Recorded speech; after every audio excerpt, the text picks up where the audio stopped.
dipimpin oleh Pak. Roda Muhammad Ijazah.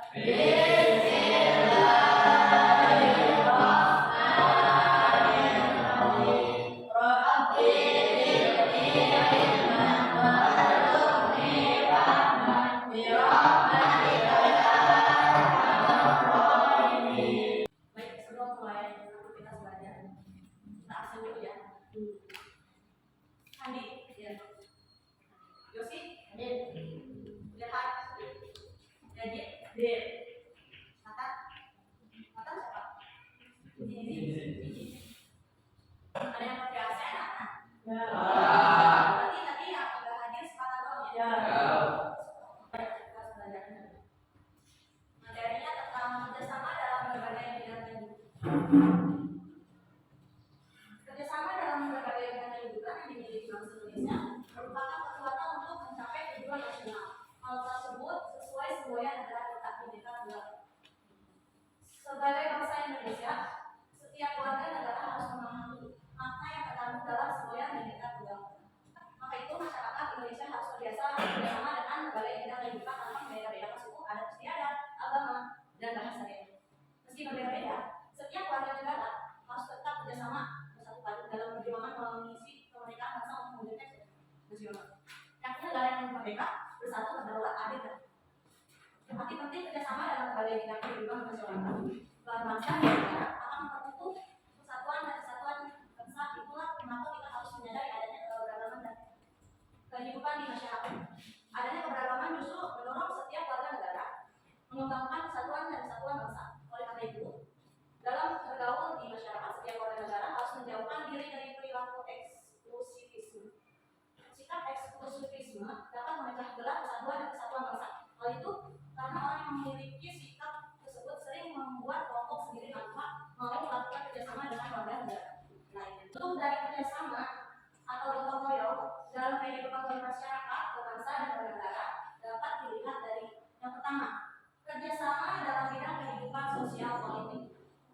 Apa sih kerjasama dalam bidang kehidupan sosial politik? KPK yang dipimpin oleh hikmat kerjasama dalam permusyawaratan dan kelompok.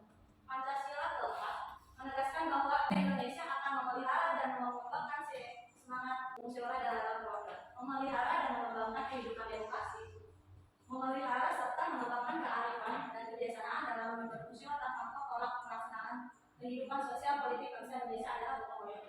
Tercermin dalam proses pengambilan keputusan di lembaga-lembaga negara dan organisasi kemasyarakatan dengan dua kerjasama dalam bidang kehidupan ekonomi.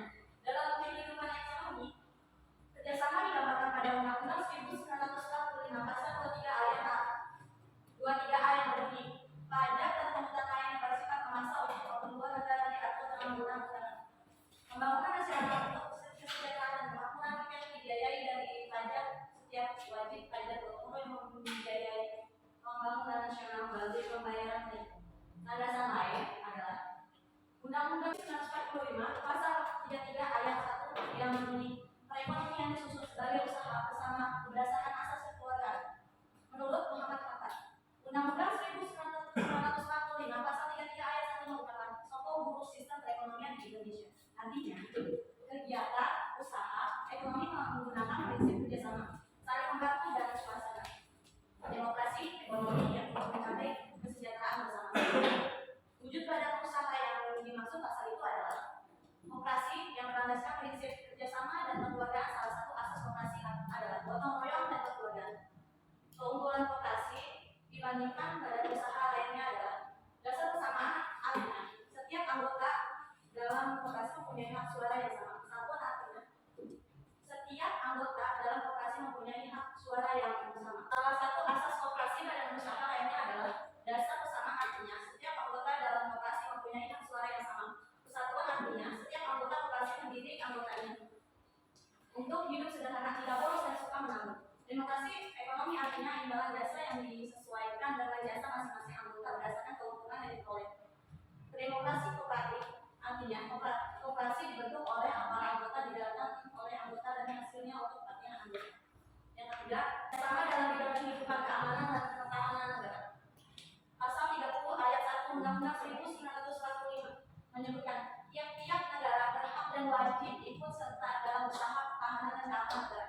Selain itu, pasal 27 ayat 3 Undang-Undang 1945 menyebutkan setiap warga negara untuk mewujudkan pertahanan dan keamanan negara merupakan contoh sikap bela negara. Bela negara adalah hak dan kehormatan setiap warga negara sekaligus kewajiban hukum yang harus dijalani oleh setiap warga negara. Keempat, kerjasama dalam bidang kehidupan tetap beragama.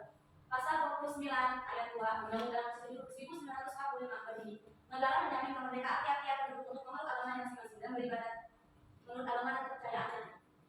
Kerjasama antar umat beragama dalam berbagai bidang kehidupan dilakukan untuk mewujudkan kerukunan hidup. Untuk mengembangkan sikap kerjasama antar umat beragama, setiap warga negara harus menghindari sikap tidak terpuji seperti sikap fanatik sempit, yaitu merasa dirinya sendiri yang paling benar. Yang kedua, sikap individualis, yaitu sifat lebih mendahulukan kepentingan sendiri. Sikap eksklusivisme, yaitu selalu memisahkan diri dari kehidupan sosial di masyarakat karena ada perbedaan suku bangsa, adat istiadat, agama, dan bahasa daerah. Sikap primordialisme, yaitu perasaan kesatuan yang berlebihan. Cukup sekian, ini saja yang saya bahas dalam materi hari ini. Ada yang ditanyakan? Ya. Sebenarnya kalian isi PR di LHS itu mengakhiri pembelajaran kita hari ini. Kita tutup dengan doa. Doa. Nama doa kita bisa.